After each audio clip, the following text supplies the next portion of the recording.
Olá, buenos dias, que tal? Muito bem, pessoal, a gente vai dar uma revisada em alguns conteúdos que a gente já viu em sala de aula. A gente vai ter como base, como guia, o nosso livro didático. Então, se você por acaso deixou lá no seu armário, não tem problema, vou disponibilizar para vocês em PDF. Vou colocar o link depois e vou compartilhar no Drive com vocês, tá bom? Então, qualquer dúvida, vocês podem consultar lá no Drive, podem consultar o livro mesmo, quem está com o livro aí, tá bom? Então, lá na página 10, nós temos el alfabeto. Então, o alfabeto espanhol, ele tem uma ou duas letras a mais que no português, né? Nós temos o N com o tio, que é o N, e nós temos os dois L's, que é o lhe. Alguns consideram o dígrafo do CH, o che, também como uma outra letra, mas oficialmente a gente só teria o N a mais do que no português, ok? Então no português nós temos 26 letras, no espanhol 27. Se a gente for considerar o che e o ele, então no espanhol nós temos 29 letras, tá bom? Então, só lembrando rapidinho as letras, os sons e o nome das letras. Então, nós temos A, e o som do A vai ser sempre aberto, então a gente diz Ana, Ana come banana, lembra?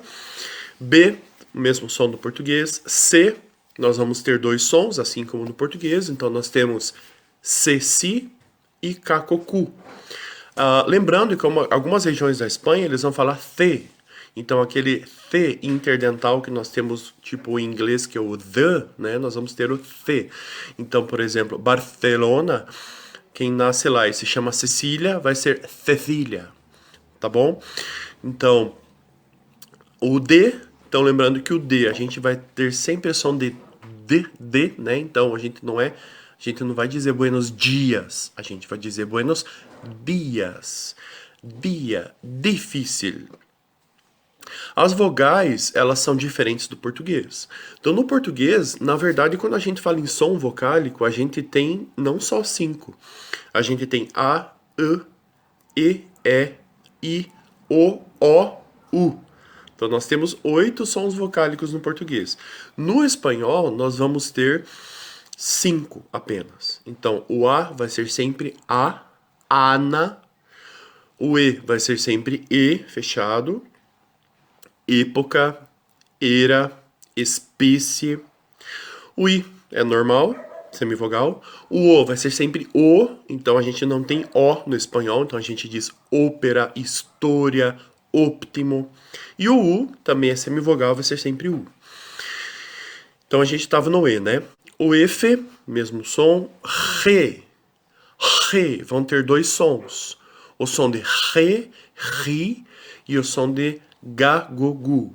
Então a gente diz guapo, né, que é bonito, a gente diz gota, mas a gente diz gente. O H, o nome do H vai ser H e o H não tem som. Lembra que eu falei na primeira aula como que a gente diz olá em espanhol? A gente diz olá. Então o H não tem som, pelo amor de Deus. Não é igual ao inglês que é hello. Então a gente diz olá e não outra coisa. O I, o Rota, então vai ter o mesmo som do Re e do Ri, e vai ser sempre, né? Rotaká, ele ou ele, vai ser sempre som de ele, ou seja, no português a gente tem palavras que a gente pronuncia com U, né? Por exemplo, o final de palavra a gente diz pastel. No espanhol a gente tem a palavra, inclusive pastel, mas não significa pastel. Pastel é bolo. Então, ele vai ter sempre som de ele, no meio, no final. Alto. Pastel. M, N, mesmos sons, só cuidar para não nasalizar essas letras, né? Por exemplo, as palavras que tem N e M, no português a gente às vezes nasaliza. Por exemplo, amém. No espanhol a gente diz amém. MN, O, sempre fechado. Então, história, óptimo. P, mesmo som. O que, o nome dele vai ser Q, então o som é o mesmo, só o nome que vai mudar, né? Queso, quiero, que tal, hola, que tal. E um detalhe importante do que é que quando a gente vai usar qua ou quo, a gente vai usar o se e não o que. Então, por exemplo, quantos anos tienes? A gente pergunta, a gente escreve com se. Qual es tu nombre? A gente escreve com C. R, então o R vai ser sempre vibrante, r, mas ele também pode ser mais moderado, por exemplo, cerca, verde, tá? Só não pode ser lembra que som que é esse? É o J e o R. E o H não tem som, não se esqueça. Então, rato, roupa. O esse mesmo som do português, só que diferente do português, o S no espanhol vai ser sempre S. Como assim? Então, por exemplo, a palavra casa no português a gente escreve com S, mas fala com som de Z. No espanhol nós vamos dizer com som de S, então vai ficar caça. T, parecido com o T vai ser sempre T, então a gente vai dizer tia, time. Tá bom? Então não é tia. Então, ti. U, mesma coisa, a gente já viu. O V, o nome do V é UE, e o som do V ele é bem próximo do B. Né? O B ele é bem plosivo. B. Mas o UE, você quase fecha a boca, mas não fala. É UE. X, então o X é X. É só lembrar dos X-Men, né? Ninguém fala X-Men. Eu comprei uma revista do X-Men. Não, é do X-Men. Então, X, sempre X, táxi, examen, exponente, sempre sempre esse som. O Y, ele tem o nome de Y, por quê? Porque o I normal, o nome dele é I latina ou I latino. E o Y é o I grego, então por isso que é Y. E varia um pouco conforme os países, tá? Então, por exemplo, na Espanha a gente diz yo ou yo. Na América Latina a gente diz yo, mas também a gente na Espanha pode dizer maior e aqui a gente pode dizer major. E o Z, que o nome dele é seta. E o som dele é S. Então, sempre quando tiver o Z, vai ser som de dois S. Então, por exemplo, cenoura em espanhol é zanahoria, tá? Beleza? Então, esse é o alfabeto, esses são os sons vocálicos e os detalhes importantes para vocês saberem. Valeu, pessoal. Hasta la vista. Hola, ¿qué tal? Buenas tardes, buenos días, buenas noches. Entonces, siguiendo nuestro repaso sobre los contenidos que hemos estudiado en clase, hoy vamos a repasar los pronombres sujeto y los verbos en presente de indicativo. Muito bem, pessoal. Então, vamos lembrar esse conteúdo que é bastante importante para a gente dar sequência aos nossos estudos, tá bom? Então, os pronomes sujeito no espanhol, eles seguem mais ou menos a forma gramatical do português. Então, nós vamos ter 3 pessoas no singular, 3 pessoas no plural, primeira, segunda, terceira. E, obviamente, que nós estamos falando do espanhol, né? Então, yo, tu, ele, ella ou usted, primeira, segunda, terceira. Nosotros, vosotros, ellos, ellas e ustedes. Lembrando que algumas especificidades do espanhol que são bem importantes a gente falar. Yo, tu, é muito importante que esse tu vá sempre acentuado para ele significar você.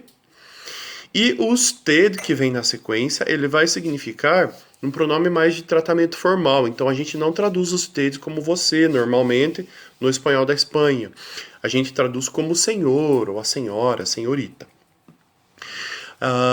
Nosotros também admite plural feminino, então nosotras. Então, por exemplo, se você quer dizer uma frase assim, nós fomos ao shopping e são só meninas, vocês vão dizer em espanhol nosotras. Vosotros também, mesma coisa, admite plural feminino, então você vai dizer, se eu estou me referindo a vocês meninas, eu vou dizer vosotras. Ellos, ellas e ustedes. Então esses são os pronomes sujeito. do espanhol. Quando a gente começa a estudar a estrutura verbal, a gente também vai lembrar de alguns conteúdos que a gente já estudou no português. Então, quando vocês conjugavam lá eu, tu, ele, nós, vós, eles, então a sequência dos verbos e a conjugação verbal é muito parecida com o português. Então, por exemplo, os verbos terminados em ar, que são regulares, por exemplo, o verbo hablar, eles vão ter praticamente a mesma terminação do português. Yo hablo, tú hablas, usted habla. Nosotros hablamos, vosotros habláis e eles hablan.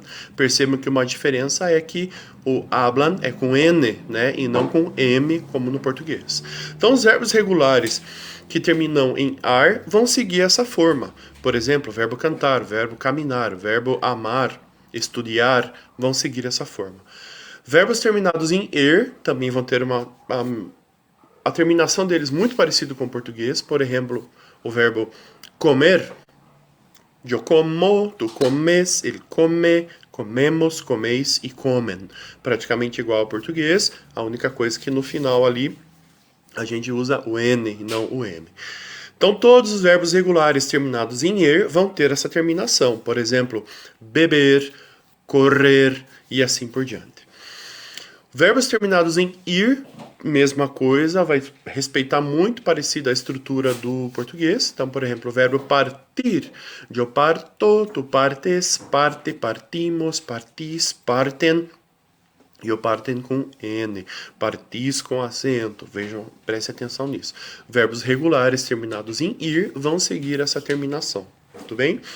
Aí nós temos alguns outros verbos que não são regulares, que a gente usa muito nesse começo agora e usamos muito no nosso dia a dia. Por exemplo, o verbo ser. Então, o verbo ser não é um verbo regular. A gente não diz eu sou, tu ses. Então, a gente vai mudando, vai adaptando. Esses verbos são chamados verbos anômalos ou defectivos. Anômalos porque mudam de forma, ou defectivos porque sofrem, vamos dizer assim, um defeito para que possa ser conjugado. Então, o verbo ser. Eu sou. Muito importante lembrar que é tu eres e usted es. No português a gente diz tu és, né? No espanhol tu eres e usted es. Nosotros somos, vosotros sois, ellos son. Esse é o verbo ser no presente do indicativo. Outro verbo que fica um pouquinho diferente é o verbo estar. Então vejam que na primeira pessoa a gente diz yo estoy. E o resto, a sequência, ele é regular. Tu estás, ele está, estamos, estais, están, com N. O verbo tener, que é o verbo ter, ele também é regular. Né? Então a gente não diz yo tengo, mas sim yo tengo. Tu tienes, usted tiene. Nosotros tenemos, vosotros tenéis, ellos tienen. Então essa é a conjugação do verbo ter, yo tengo. E por fim, um outro verbo que também é um pouco diferente, que a gente começa a usar agora, que é o verbo llamar-se. Então, como que eu digo eu me chamo em espanhol? Eu me llamo. Então vejam que existe diferença desses verbos que tem esse pronome no final, esse se, llamar-se, dos que não tem. Até no sentido, né, pessoal? Por exemplo, o verbo chamar é diferente do verbo chamar-se. Então, o verbo llamar é diferente do verbo llamar-se. Então, como que eu digo eu me chamo em espanhol? Eu me llamo. Ou seja, esses verbos pronominais vão pedir pronomes. Então, yo me, tu te, ele, usted, se, nosotros, nos, vosotros, os e ellos, se. E o verbo em si é regular.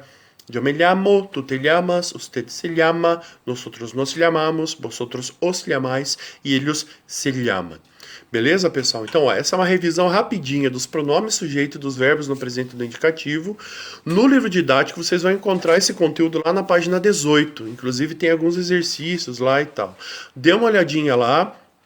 Revisa, anota, tira suas dúvidas, que essa revisão toda lá no final vai ter uma atividade avaliativa para a gente fazer. Beleza? Muchas gracias, hasta la vista. ¿Qué tal? Muy bien. Continuando então, pessoal, a nossa revisão sobre aquilo que a gente já viu na sala de aula. Então hoje a gente vai revisar os números cardinais, né? Os ordinais a gente vê um pouquinho para frente, tá bom? Muito bem. Esse conteúdo vocês podem encontrar lá no livro didático na página 21, os números. No livro a gente viu só até o número 30, mas eu lembro que no quadro eu trouxe para vocês os números todos. Então a gente vai tentar revisar, aliás, nós vamos revisar isso agora, tudo bem? Muito bem, então a gente começa do começo. Então, começando do zero.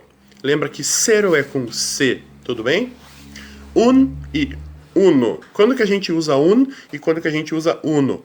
A uno a gente usa para jogar na sala, professor. Uno. Não é bem esse uno, né, que eu tô falando. Então, assim, un nós usamos antes do substantivo. Então, por exemplo, eu digo assim, eu tenho um livro, eu tenho um amigo. Agora, quando a gente usa no final, a gente vai usar uno. Por exemplo, abran el libro en la página 1. Tudo bem? Então, 0, 1, 2, 3. Percebam que o 3 não tem acento circunflexo. 4, vejam que é com C, 4. Lembra que eu falei lá do alfabeto que a gente usa quá, sempre vai ser C. 5, 6, igual, não muda. 7, 8, 9 e 10. Então esse bloco, 0, 1, 2, 3, 4, 5, 6, 7, 8, 9, 10. Ok? Próximo bloco. 11, 12, 13, 14 e 15 vão ser todos com C. Tudo bem? 11, 12, 13, 14, 15. Próximo bloco. 10 e 6. Vejam que aí tem um macetinho. 10 e 6. E essa forma a gente vai seguir até o 19. 10 e 9. Então, 10 e 6, 17, 18, 19. Tudo bem? E chegamos no 20. Lembra que o mais importante é lembrar que é 20. O E vem antes do I. Não é biente, não é binte, é 20. Aí, muito importante vocês lembrarem disso. Isso é questão de vestibular, pessoal. Até o 30, a gente tem uma palavra só, nos números todos. Então, 21, que a gente escreve separado no português, no espanhol, nós vamos escrever tudo junto, uma palavra só. Até o 29. Então, 21, 22, 23, 24, até o 29, todos uma palavra só. Tudo bem? 30. E agora o que acontece? Nós separamos as palavras com Y. Então, 31, 32, 33, até 39. E agora, a partir daqui do 30, é tudo separado. Tudo bem? Então, chegamos no 40, 41 e 2, 50, 60, lembra que em espanhol não tem dois S, não tem cedilha, metade dos nossos problemas são resolvidos, né? Então, 60, um S só, 70, e só cuidado, porque 7, 17, mas 70. 80, 90, mesmo cuidado com o 7, né? 9, 19, mas agora é 90. E 100. Aí, a gente, quando for continuar, a gente não vai usar só o 100, como no português, né? A gente fala 100, mas a partir do 101 a gente usa cento. Então, no espanhol é ciento. Então, agora vem um detalhe importantíssimo também, questão de vestibulares. No português, nós usamos o e, né, essa conjunção, sempre. Então, a gente diz 21. 121, 1122. No espanhol, a gente só vai usar o Y, lembrem-se disso, entre dezenas e unidades. E só a partir do 30. Então, por exemplo, eu quero dizer 101 em espanhol, eu vou dizer 101. 110. 110. 121. Lembrem que 20 não tem Y, então como que vai ficar? 121. 1132. 1132. Tudo bem? Então, a gente só vai usar o Y entre dezenas e unidades. Tudo bem? Então, continuando. 101, 102, disparou. A gente já viu todas as dezenas. Como a gente fala 200? 200. 300. 300. 400. Daí tome cuidado, não é 500, é 500. 500. 600, 700, 800. Mesmo cuidado que a gente tem que ter com o 70 e o 90 é 700, 800 e 900. E 1000. 1000. 2000, 3000, 4000, etc. 100.000, 200.000, assim nós vamos. E nós chegamos nos milhares. Como nós dizemos 1 milhão em espanhol? 1 milhão. 1 milhão. Lembrando que o Y a gente só usa entre dezena e unidade. Então, como que eu vou dizer 1.298.725? 1.184.720 aliás, 35, né? 1 milhão, beleza. Agora, olha só. Como que o espanhol ele fala 1 bilhão? Ele fala 1.000 milhões. Então, 1 bilhão em espanhol é 1.000 milhões. E 1 trilhão, o espanhol fala 1 bilhão. Então, olha, cuidado para não confundir, tá? Então, 1 milhão, 1 milhão. 1 bilhão, 1.000 milhões. 1 trilhão, 1 bilhão. Ok? Então, esses são os numerales cardinales. Presta atenção nesses detalhes. Toda essa revisão a gente vai fazer uma atividade avaliativa daqui, provavelmente semana que vem. Então, lembre-se, a gente já revisou o alfabeto, os pronomes sujeitos, os verbos no presente do indicativo e os números cardinais. Vale?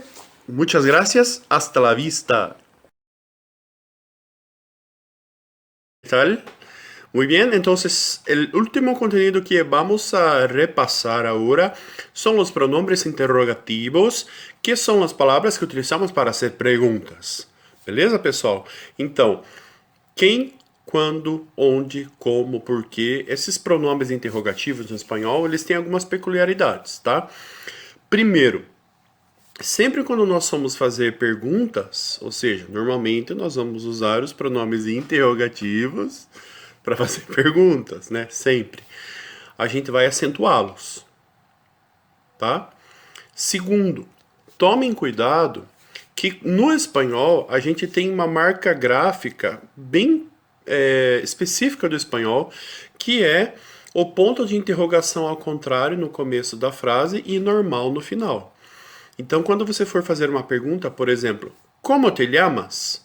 Vejam que nós temos o ponto de interrogação ao contrário no começo, pronome interrogativo acentuado e ponto de interrogação lá no final.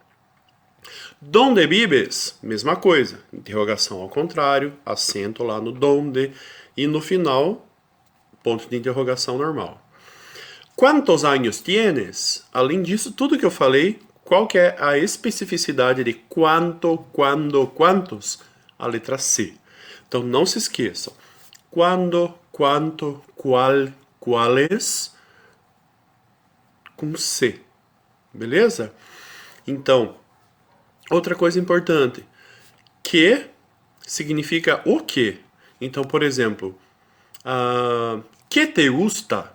Eu traduzo como o que você gosta de fazer? Ou de que você gosta, né?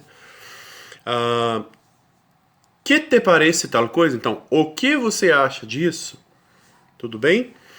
E outra coisa muito importante, aí a gente volta um pouquinho para a língua portuguesa, diferença entre donde e adonde. Lembrem-se, donde é onde, lugar específico, lugar estático, e adonde O a é preposição, eu posso trocar por para, então é para onde. Então, donde vives? Onde você mora. A donde vas? Aonde você vai. Beleza? Então, essa é uma revisão rapidinha dos pronomes interrogativos. Guarda lá, confere. Hasta luego!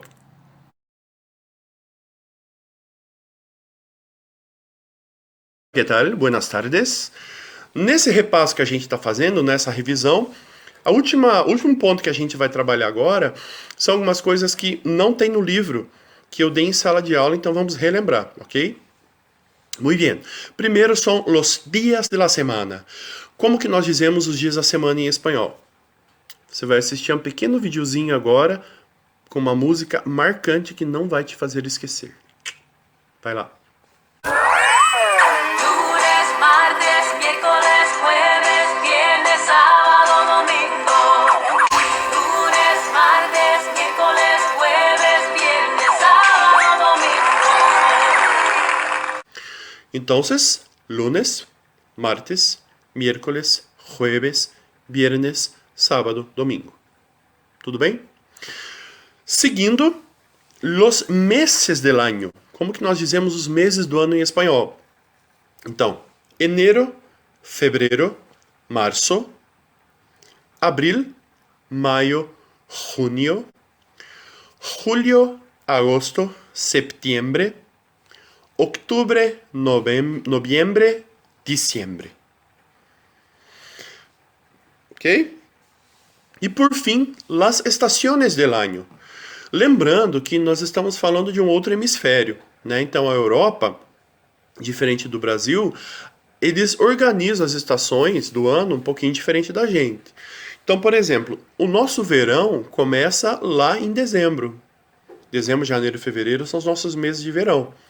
Depois vem outono, depois inverno, depois primavera, né? Para nós. Janeiro é verão, daí nós vimos com outono, inverno e terminamos com o verão. Na Europa é meio que o contrário, se é que a gente pode dizer assim. Como assim? Então, por exemplo, quando aqui é verão, lá é inverno. Ou seja, dezembro, janeiro e fevereiro para eles é invierno. Invierno. Março, abril e maio, o que para nós seria outono, para eles é primavera.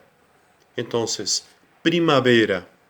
Primavera seriam os meses março, abril e maio. Junho, julho e agosto, que para nós seria inverno, para eles, né, seguindo a lógica lá. Então a gente veio do invierno, outono, aliás, invierno, primavera, verano. Então os meses de verão para eles lá vão ser os que seriam para nós aqui inverno, junho, julho e agosto. E setembro, que para nós aqui quase que vai bater com eles, né? Seria lá primavera, depois do inverno. Então eles acabaram de sair do verão. Qual é a estação que vem depois do verão? Outono. Então, setembro, outubro e novembro para eles é outono. Então, né?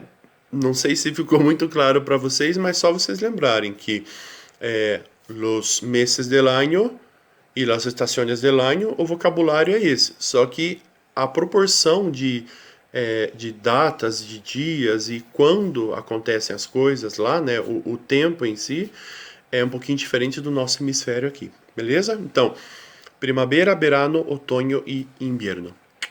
Vale? Hasta la vista.